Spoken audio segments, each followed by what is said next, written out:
What's up, everyone? We're back from Colorado. As you know, every trip is not done till you're back at home, and we're back at home. So, I don't know if you could tell or not from the videos, but Colorado is beautiful. We loved it. It was amazing. It was so amazing.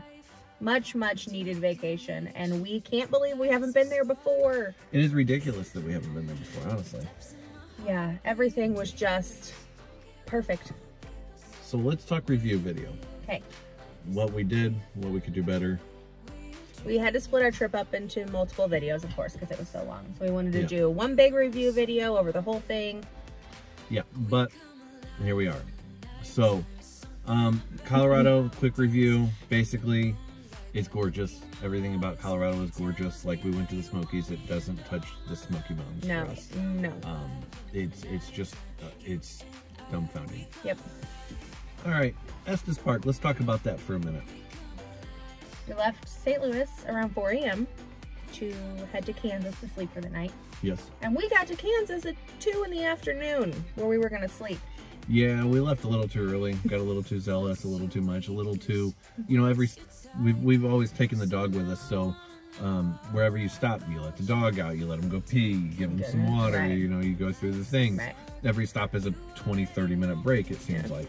When we didn't have the dog, it was like, okay, done getting gas, let's get back on the interstate. Right. And so we ended up like saving a ton of time. Yeah.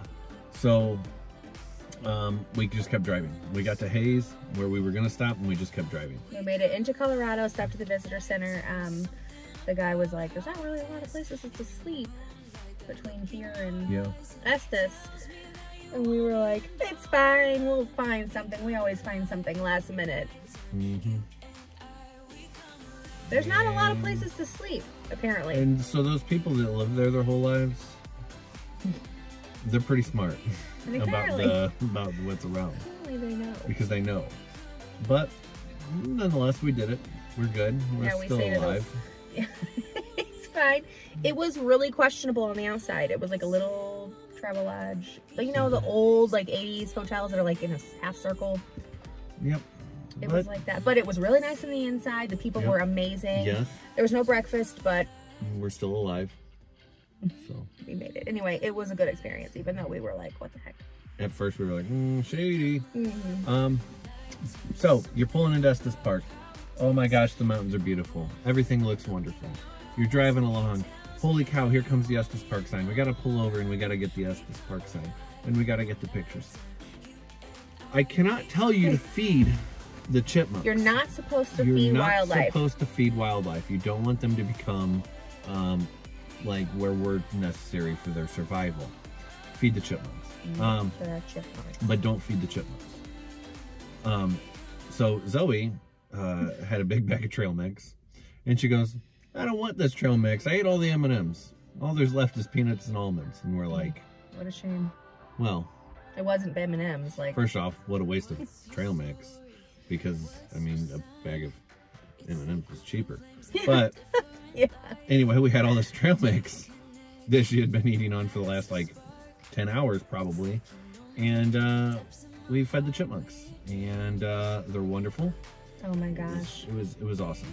But don't do that. So I mean, you can see the video, but I laughed so hard because they're so funny. They just run right up to you and they're just, you know, my turn. Yeah. And they fill their cheeks. Their cheeks are huge. Oh, huge. Zoe would put one out, and it would get close, and she would quickly try to pet it. Yeah. And she never pet it. No, but she thinks she did. Anyway, so don't feed the chipmunks. You're not supposed to do that, but they're everywhere, and every single person that was there was feeding them. Yes. And laughing. Yes. It was great. And honestly, those chipmunks have been human fed for, I have a friend, you know, who's in her 30s that says she remembers doing that when she was 5. So they've literally been human fed there for generations. Yeah. They wouldn't survive without people at this point anyway, so. Yeah, so don't feed the chipmunks. It was wonderful. Estes Park itself, beautiful. I loved it. I loved Estes Park. I like the feeling of it. You know, you get to like every small town that has that one strip of like, you know, here's our handmade ice cream shop. Here's our you know, a Mexican food store. Here's our everything about this souvenirs and like, so it's like those 3 shops, just different versions of them all the way down. Yeah. And just sprinkled some stuff in between. But like, you know, I'm a sucker for a tourist trap. Yeah, we really like the small downtown cities when we go places like the strips where you can walk. Yeah, it was good stuff. It was good stuff.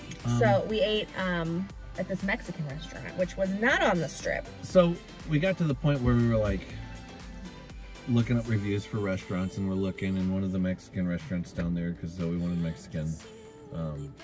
One of the Mexican restaurants on the strip didn't have great reviews, so I started looking for other Mexican restaurants, and we ran into this one, and it was called El Mex Kal. Mex Kal.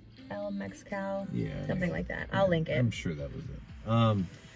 So it's like a family-run Mexican restaurant off the strip. It was over by the lake, like in the actual town where people live. Yeah, and it was probably the best Mexican food we've ever had. And that's saying something, because the place we have here where we live, we love. Yes, but there's something about the salsa, like, I don't know. The salsa was so good. I was like, can I buy this salsa? Yeah. And they looked at me for a second, and they're like, sure. I mean, I'll sell you some salsa. Right. So right. It was delicious. It was really good. So just always. And it's actual normal price, not tourist price. It is normal, like $10 a plate, not your $15 to $20 a plate you find at like tourist areas. Right. So always check that stuff. Like, check in the town. Don't just check in the main strips. And that's something we're going to try to start doing more of, eating at for sure local places instead of tourist places. So we stayed at El Comedo Lodge and RV Resort in Estes Park in a cabin. It was 1 mile from the national park, and I did a review in our video, so I won't go into it too much, but we really loved it.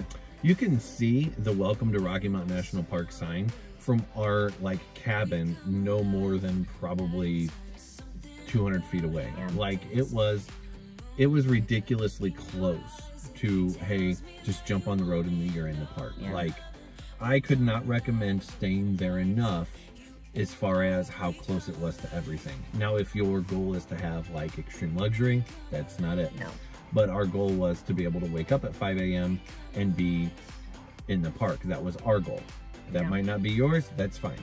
And pricing was pretty decent. I mean, comparable to a hotel room, but you had your own cabin and all the amenities of the campground. Yeah, you had your running water, your toilet, your shower. You were so close. I mean, I do wish we would have got the 2-bedroom cabin or the 2-room yeah, cabin. we had the 1 room. Because it would have worked out a lot better for the kids to have their own space. But I kind of booked it last minute, and that's all they had, so. Yeah. I mean, but it still worked. But you will go and you will look for all the hotels nearby, and it will not appear. But I promise you, it is worth it. Yep. The big pluses, the one thing that I like the most would probably be the hike. Starting at Bear Lake, Dream Lake, Nymph Lake, Emerald Lake, all of that. The part that I think that we could have done better for that hike is I feel like we pushed the kids to go too fast. In the end, they ended up basically making it to a little past Dream Lake, and we turned around. We hit that point and we needed potties, and of course there's no bathrooms on the trail, so we had to turn around, and we were both pretty upset because the goal was to make it to Emerald Lake, but after the fact we were like, okay, we made it this far, and it was amazing. And with kids, nothing's ever gonna go as planned, right? That's just not how it works. No. You could plan this great huge thing and then throw kids in the mix and none of it goes right. So we pushed them too hard. Not too hard, but there were a couple times. One of the saddest moments is when Zoe was like, I just want to sit here, and I was like, well, too bad, because we got to keep moving. And we didn't realize it at the time. No. But when we went back and watched the videos and we were editing stuff, she sits down on a rock and she's like, this is so beautiful. I just want to sit here for a few minutes. And we're both like, nope, gotta go. Got stuff to do. We have things to do today. Yeah. And now I'm like, that's terrible. And it broke basically my like cardinal rule of like, it doesn't matter how good of a family trip you have. If the whole family is having fun, you're not having a family trip. Right. So for that, slow down. Slow down Absolutely. is definitely the big takeaway. If you don't make it as far as you thought you were going to make it, that's okay. Yeah. Take in the time that you do have, enjoy it, slow down. One of the repercussions of us rushing is Jordan hates hiking now. It only took one real hike. One hike is all it took for her to realize how much she hates hiking. She got hot, which it was warm, and she got tired, and she just broke down. Yeah. She broke down. So we need to do a better job next time stepping back, looking at everything from the bigger picture. We're going to be back in Colorado. Absolutely. Yeah. There's no doubt about that we're not going to go back. Yeah. But we need to make sure that they will want to go back, that they want to see things, that we're not making it unfun for them. Ruining the experience because we're like, go, go, go. We made this plan. It has to happen. We have to do it today. So that's just... Yeah. That's just a learning part of it. Slow down. That's hard for us as a whole. Oh yeah, because it's like part of me. Yeah. But given that what we did wrong, what we did right is we made sure that we took a hike with a payoff. Right. At every lake we got to, there was a nice payoff. It was beautiful. It was like amazing. Just absolutely amazing. There's nothing like it. I didn't get a lot of footage of the hike, and I didn't realize that until we were home. But we were just so in the moment that I carried my phone on the tripod without filming anything the whole time. Yeah. So the trail it's not hard. No. But it's not flat and paved. If you want a flat, nice paved trail, Bear Lake. The Bear Lake Loop is totally flat. The Bear flat. Lake Loop is absolutely amazing. It's the first one we did. Spoiler alert, do that your last one. Because it's easy. It's super easy. It's flat. It's around a beautiful lake that everywhere you look is just stunning. So do the hard stuff first. Yeah. Make sure your kids enjoy it. Make sure you're taking time for them. And then move on. Pack snacks, pack water. Another reason to take your time is elevation sickness. We were all fine, but we saw some people who weren't. That is true. There was a guy that was really having a hard time, and he kept stumbling, and we were kind of close to them. And I told Brad, I'm like, you gotta, if this guy goes to fall over, you gotta catch him. And I was like, nope. He was older, and he was with his family, and I was like, he got family to catch him. You would have caught him. He's too close to the edge. Anyway, but it's real. Don't think that you're not gonna get it just because you think you're not gonna get it. Like, it could happen. Because Bear Lake starts at 95-ish. All of these numbers are relative. 9,500-ish feet is Bear Lake. Yeah. 9,700 is Nymph Lake.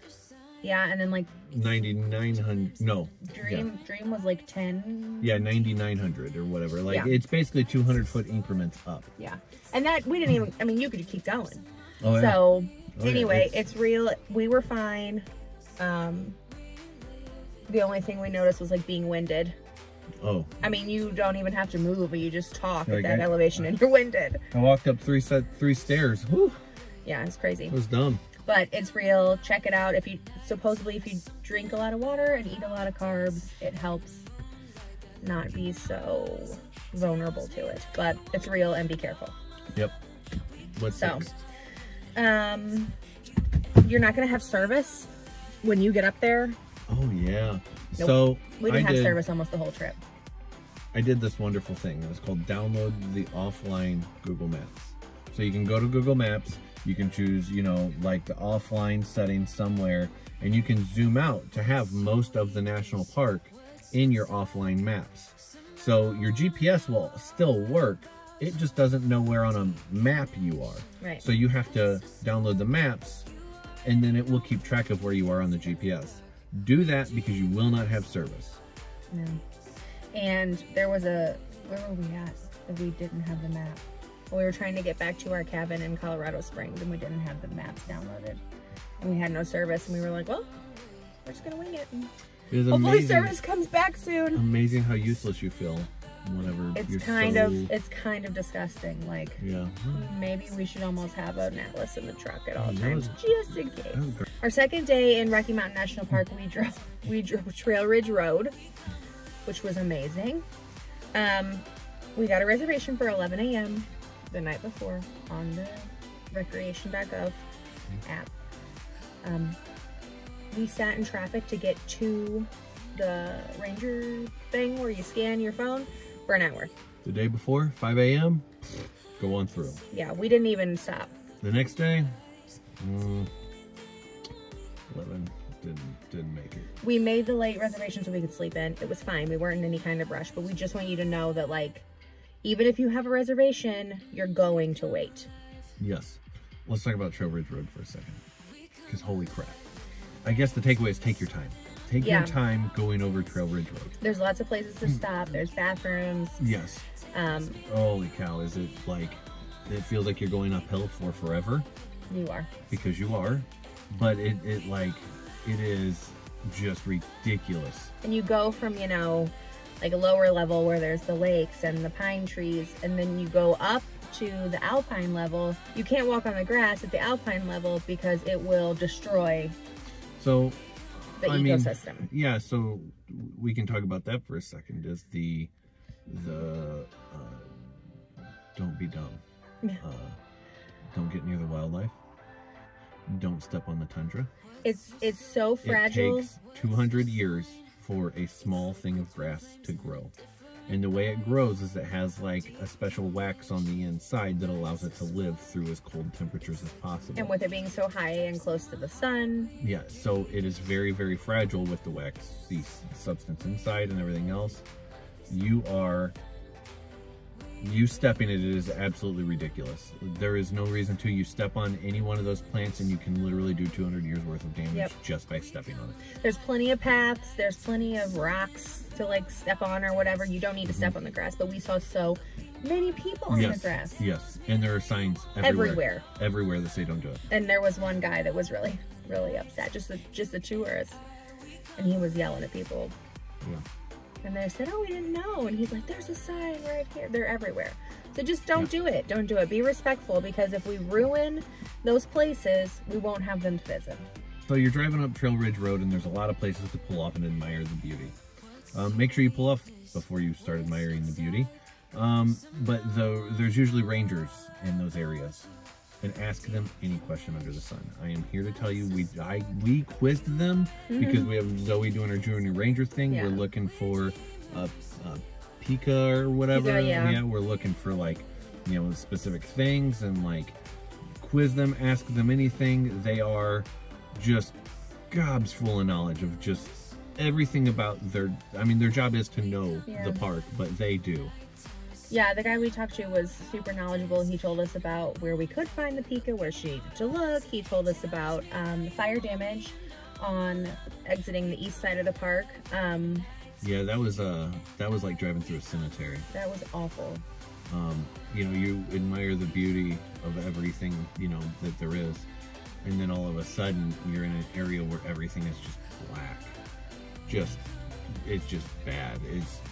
It really feels like you're driving through a cemetery. And he told us, like, it's scorched, it's damaged, it won't grow back the same, we don't know when it'll grow back, and we were like, okay, whatever, that's sad. But then when we got there, and you see that it's just, for as far as you can see, it's just black, and the dirt underneath is just burnt, so stuff isn't going to grow correctly again. It was like for a very long time. It was really sad. It's really sad because you see the elk, you see the massive amounts of like animals that depend on that. And see, we saw some elk walking through the burnt, so like everything is black, and then there's this one elk just walking through it, and I just was like, I'm gonna cry. It was sad.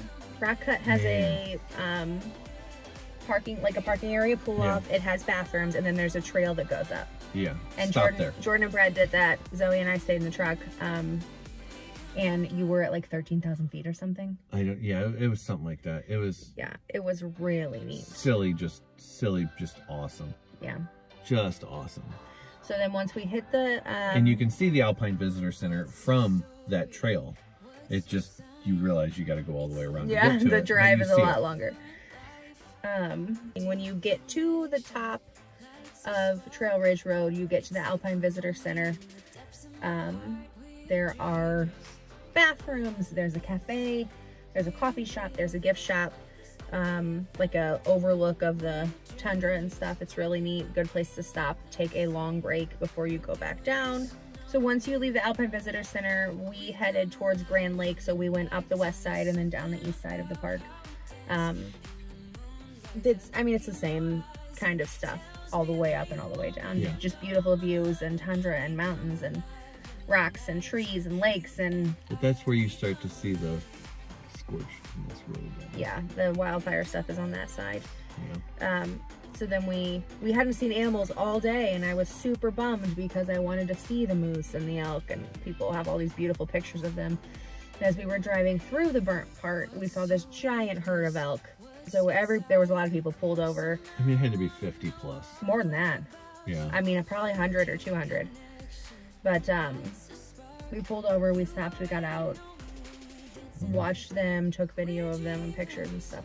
And there was one moose laid down at the bottom of the mountain. Yeah. We didn't even see it. We didn't see it. Someone else pointed it out to us. Yeah. So we saw it, and it was a female, and it was just laying there. But there were a lot of people trying to get super close to it. So that's where they were like, I just want to see it get up and walk away. I just want to see it get up and walk. And I'm like, I mean, I want to see it walk too, but no. I'm not gonna scare it. I'm not here to interrupt his day. Right. So there was one lady, and she was taking her kids down close to it, and we were like, time to go, because I'm not gonna be a part of this. I'm not gonna be a witness to this. So anyway, just be respectful of the animals. This is their home. We're here to observe it. Don't be a jerk. It's really simple. Rocky Mountain National Park, amazing. We didn't even do everything you could do in there, and we will be back. Our first stop when we got into Colorado Springs was Pike's Peak, which was We've reached the Pike's Peak part of the talk. amazing. It's exciting. It's we ordered our beautiful. we ordered our tickets online that morning on our way there. It's cheaper, so check that out. I put that in a Pike's Peak video. Yeah, save money. Yeah. We actually, when we pulled into Pike's Peak, we told them we had kids in car seats. She actually asked, Yes, how old are your kids? Are they in car you got one in seats? a car seat? Yes. So she gave us this little sticker, and it's a summit pass. And that allowed us to drive all the way to the summit. Otherwise, it's under major construction. Everyone is parking at mile 16. It's out of 20. And riding school buses effectively to the top. And I will say that parking at the top, we were super excited we got the summit pass because, it's the first time having a kid has really actually paid off. And He doesn't mean that. yeah. Anyway. So that was cool. And then we got up there and realized that there's nowhere to park up there. Like, a lot of people have kids. Come to find out. Lots of construction. Lots of construction. They totally ripped down what was there and started new. So we found a parking spot. Like, they still guided us into a parking spot, and all was well. Yeah. Just know that, like, you might actually be better off just riding the bus. Yeah. Less stress to worry about trying to find a spot and fitting. I mean, we have this gigantic truck, so it's not just like whipping into a parking spot. It takes a little bit more work. And the top is so busy. I mean, giant backhoes and construction equipment. So be careful. Pay attention. Be patient, because those guys are just doing their job, and they're doing it for us. So yeah, but it was be awesome. careful. Yeah, it was really neat to be able to drive all the way to the top. I will say, as the driver, I never felt stressful. I never felt like, holy crap, per se, until I took the time to look out the window, and I was like, ooh, that's kind of true, because it feels like all of a sudden you feel like you're almost like woozy. Like the back is going forward faster than the front or something, and you're like, ooh, this is messed up. It just makes you, I don't know, it made me feel a little bit, but I was never scared, but it just, when you really looked at it made me feel a little dizzy, like a little off balance. But, I mean, that was it. I never felt like nothing was ever in danger. No. I mean, it was... And everybody drives pretty reasonable. We didn't see anybody being crazy. No. but there was lots of traffic, lots of people. We were there during the week too. Yeah. But I mean July, summertime. So just keep that in mind. Be patient. If you're anxious or you get nervous about that stuff, maybe have somebody else drive. Like, just be careful, be patient. It'll be fine, and it's totally worth it. But they have bathrooms at the top. Actually, they have bathrooms all throughout, but a lot of them are vault toilets. Yeah, well. But if you halfway up, you hit Glen Cove Inn, and they have like real bathrooms. They have a cafe. Yeah, it was coffee, gift shop. That's also where they do your brakes check on your way down. Yeah. So on your way down, you are not to, like, riding your brakes on the way down is a huge no-no, because the air is thinner, you can't get rid of heat as fast off your brakes.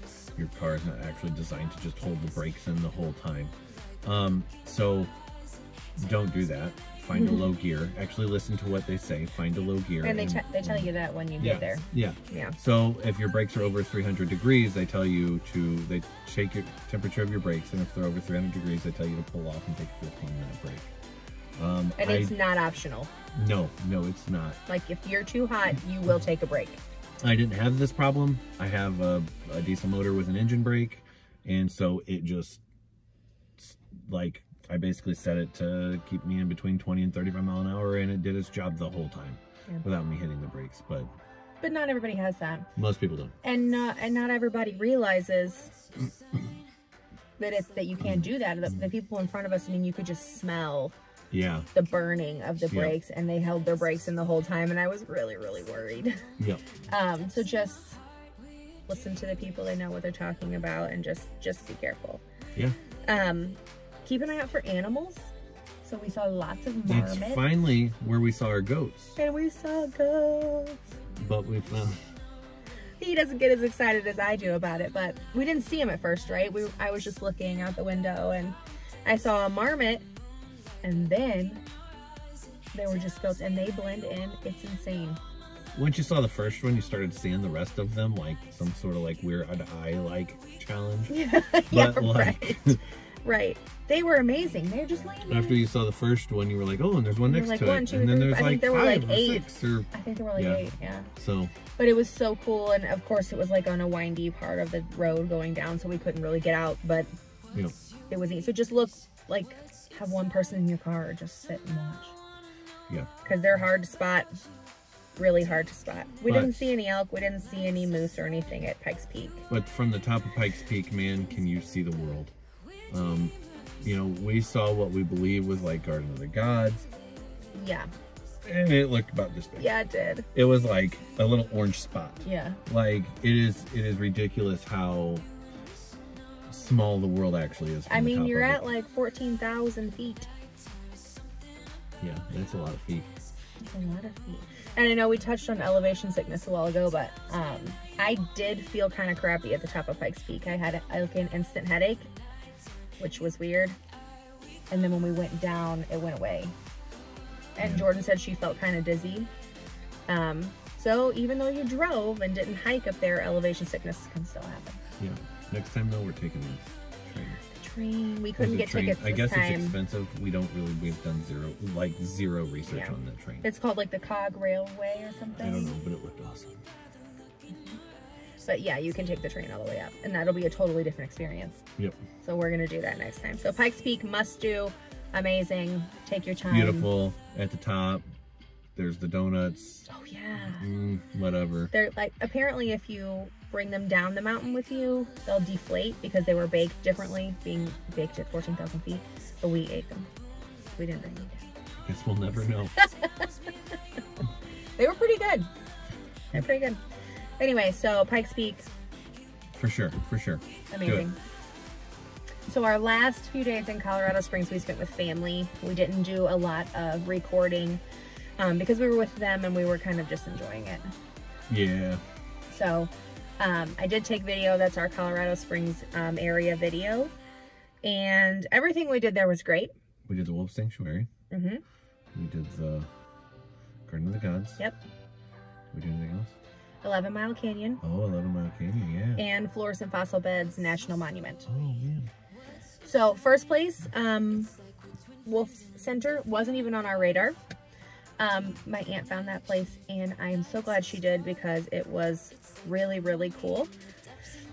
Not only was it really cool, it was really informative. Super long story short, humans are terrible people that have killed a bunch of wolves. They've done a lot of conservation to breed wolves and get them back into their natural environments. And they go over a lot of that, a lot of the history of how there were wolves here and then how they were killed off. Very cool. There was a little baby. She was so cute. Oh my God, to hear her little baby howl. Anyway, very neat. Very informative. They have a couple different chewers every day. It was awesome. That was like what blew my mind as far as, because Jordan's into that. Like Zoe loved it. Yeah. Yeah, definitely a off the beaten path place to stop and like check out. It is not free. It has a fee. So check out their website. I'll put a link to that. Through all of that. It is worth it. Definitely worth it. So the next place we went to was Garden of the Gods. Yeah, and I wish we would have had more time. We were only able to drive through. Yeah, it was kind of like, it was super cool to see, and I'm sure if we could get out and look at it and feel the rocks and whatever else, like see the details, it would have been substantially better. But the fact is, like when you're driving through, you don't get to see how it jets out from the earth because of all the foliage around it. You don't get to, you know, see a lot of the stuff because it's all encapsulated in a whole bunch of foliage in order to, you know, conservation, and I understand that. But you don't get to see a whole lot of it. So if you don't have time to get out at Garden of the Gods, I do not recommend actually doing it. Yeah, we were really disappointed that driving through couldn't get us the views that we thought we were going to get. So that'll be a stop for us. But it's gorgeous. But it is gorgeous. It's absolutely beautiful, but that'll be a stop for us next time to take more time and do. We went in the visitor center. Yeah. It was really nice. It seemed brand new. Yeah. Nice bathrooms. I think it had food. Didn't it have like a cafe or something? I don't remember that. I don't know. But really informative. Great like observation deck where you can look out and see. So definitely stop there. Yeah. Oh, and it's free. Garden of the Gods is like a city park. Yeah. So you don't have to pay for any of that stuff. Yeah. The next place we went was Flores and Fossil Beds National Monument. Again, somewhere not on my radar. Boy, what a hidden gem. Yeah, it was right down the road from the cabin we were staying at. We passed it like 3 times and I was like, we didn't have to do that. And then my aunt kind of read up on it and told us about it. And I was like, okay, well, if we have time, we'll stop there. And I'm so, so glad we did. It was super cool. So it's $10 a person to get in unless you have the America the Beautiful Pass or the 4th grader National Parks Pass, which we had. So it's free. Yeah. It is a bunch of petrified redwoods. Yeah, like petrified redwood stumps everywhere. And, you know, we were probably only there for 2-3 hours. Yeah, if that. But it was, I mean, there's long trails to do that we did not do. Yeah. I think it would be super cool to go back and do those trails. It is the most like fossils per square inch area in the United States.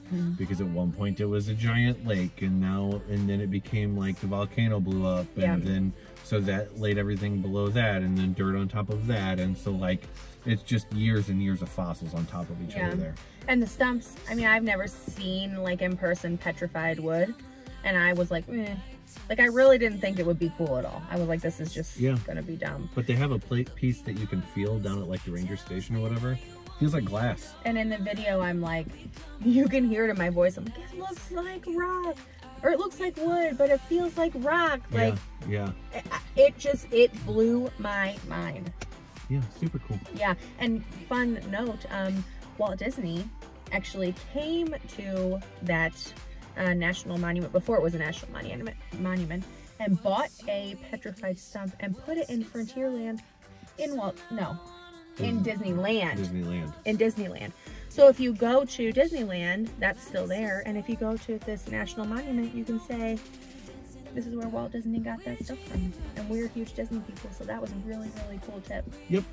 Yeah, so that was great.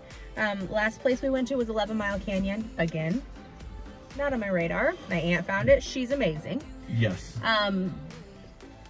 It's $7 to get in. It's a Colorado State Park.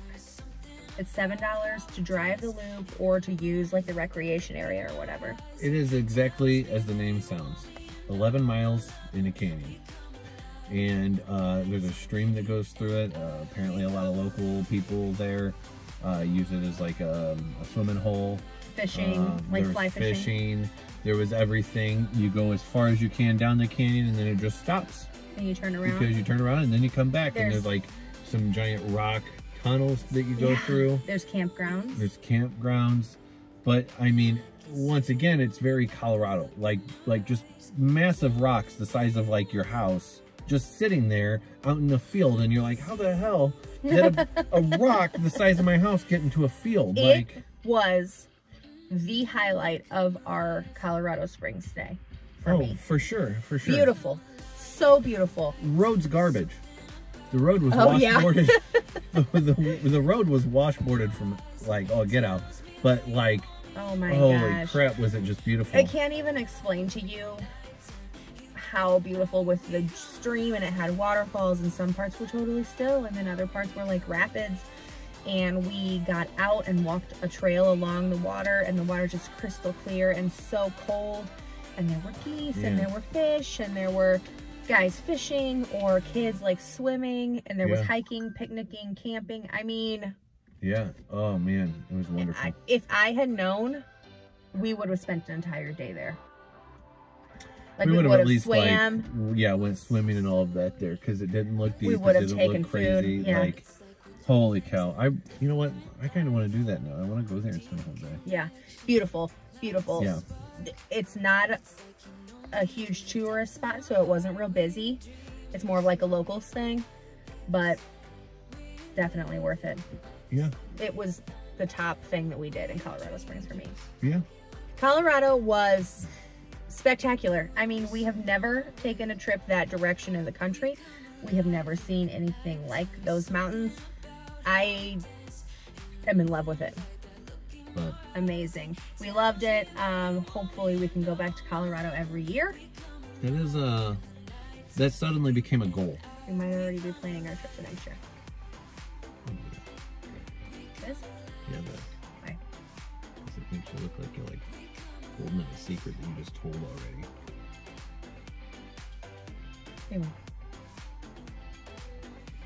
Anyway. Amazing. We hope you loved our videos. We hope they were informative and helped you guys plan your trips. Yes. Yes, if you have any questions, please ask us in the comments below. You know, hit that like, subscribe button, because you know, hopefully we're gonna do more of these trips. We are gonna do more of these trips. You know, as we come up on winter, we're probably not gonna have as many trips, but we're gonna have, you know, videos over, you know, packing, over how we plan the trip. Over all of that stuff. Our #1 takeaway from our trip to Colorado was slow down. Take your time. I thought for sure you were going to say just go back to Colorado. Just slow down. Take your time. That's my takeaway. Don't set the bar too high, because it's all beautiful. Yep. So, I guess with that. I guess that's it. That's our review. Just remember, Colorado is beautiful. You need to go if you have not been. We will be going back. There will be many more mile markers ahead. So until then, we'll see you at the next mile marker. Bye. Spent a lot of time doing other stuff. Tap your face to make the light come back. No, on the screen. All in all, it's a terrible fuel. You should never put it in Lightning McQueen to begin with. All right. It has caused many racers to blow their engine. Nope. If you get that, if you know, you know. Yeah, they are doing a lot of conservation to... Doing a ridiculous amount of work. Yeah. That needs to be probably done in order to... Yeah. You want me to keep talking while I try to talk? No, not really. Okay. Wait. I'm waiting. Go. Going.